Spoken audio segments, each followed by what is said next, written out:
Hey everybody, this is Chris. I just want to take a couple minutes to talk about something that's pretty important to me. I think it's important to anybody watching this too, which is why I want to just put this out here as something to talk about. I want to say first and foremost that I am so thankful for the people in my life that God has surrounded me with. I have some great leadership in the church that my family is a part of. Not only from a pastoral level, but also from a leadership standpoint of the small group that we're involved with, even the peripheral ministries that we're involved with, the people that head those up with, and then just also people that are around me that are older in the Lord than I am, people that have played various roles in my life, from pastoral positions to just friends, people that have been there to walk with me through this journey that I'm on, people that I've been able to confide in, to share some of the deepest secrets and struggles in my life. Those are very important. Those are so important. And God really, really wants us to have people around us that can be in that position of helping lead and guide and develop us in our walk with Him. But I just want to talk about another side to that really quickly. I want to talk about what happens when you go away from the context of the people that are around you. What happens when you go home each night? What happens when, at the end of the day, everything else shuts down? Work is done for the day. Your husband or wife may have gone to bed for the night. Your kids may be in bed. The phone calls are finished. You're through checking email.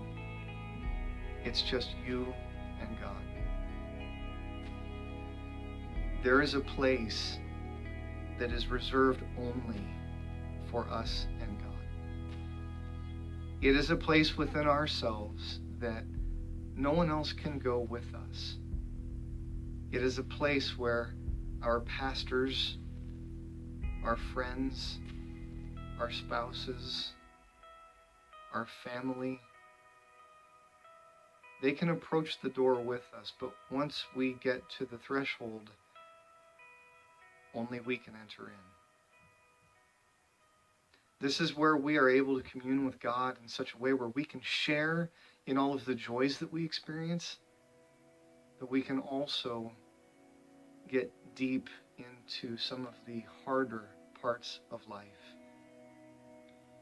We can be around people for as much as we can that can pour into our lives and share their experiences with us, to share all of the things that they've learned, and that they can be really effective coaches.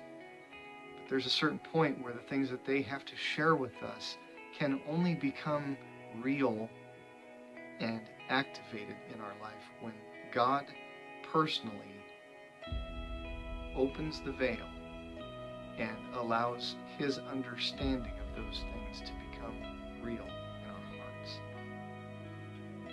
It's not always an easy process, because sometimes in order for us to experience the goodness, we have to let go of some of the self-mutilating practices and thoughts that we have that tell us that we're not good enough for God's goodness, or that we're not deserving of the things that He wants to share with us pertaining to His character and the goodness that He wants us to see.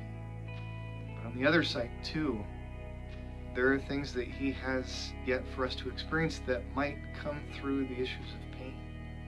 That even though we are renewed on the inside in our spirits, our minds and our emotions still go through a process of being renewed. We still are going through a continuum of learning how to rethink how we do life, rethink how we understand the nature and character of God, how we rethink how we're going to respond to situations, and what God's best would be for us. And sometimes those lessons are painful. A.W. Tozer once said something to the effect of, God cannot really effectively use a man until he's been deeply broken or hurt by God. He doesn't mean that in a negative way, but a man must have his self broken.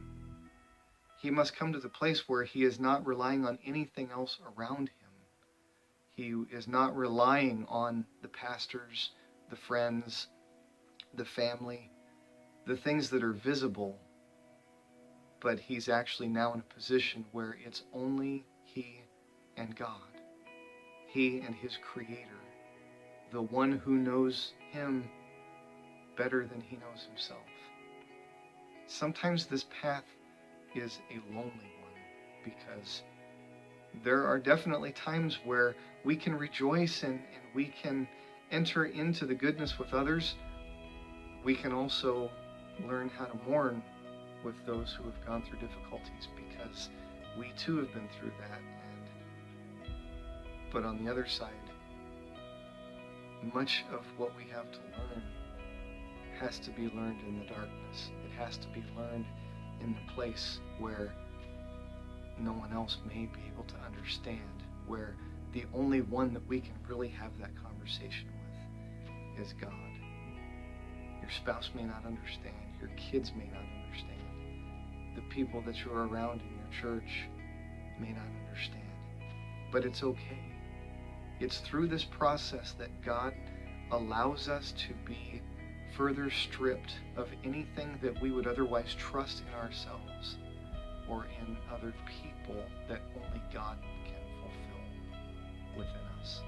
So please be encouraged. Please, no matter where you're at in your journey with God, I implore you, take the most advantage of those around you as possible to learn from everything that they have to offer, to always be open to their teaching, to always be open to their correction.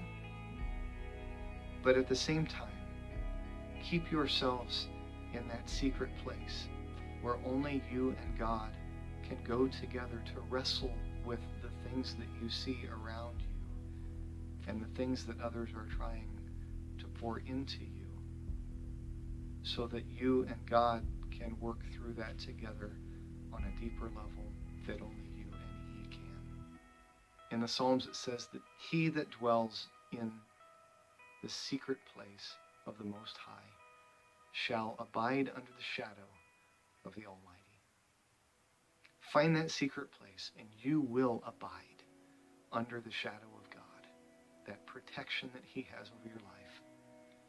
That is the place that you can grow. That is the place that He wants you, so that you will be the best that He has wanted you to be, not only for yourself, but also for those around you. Be blessed.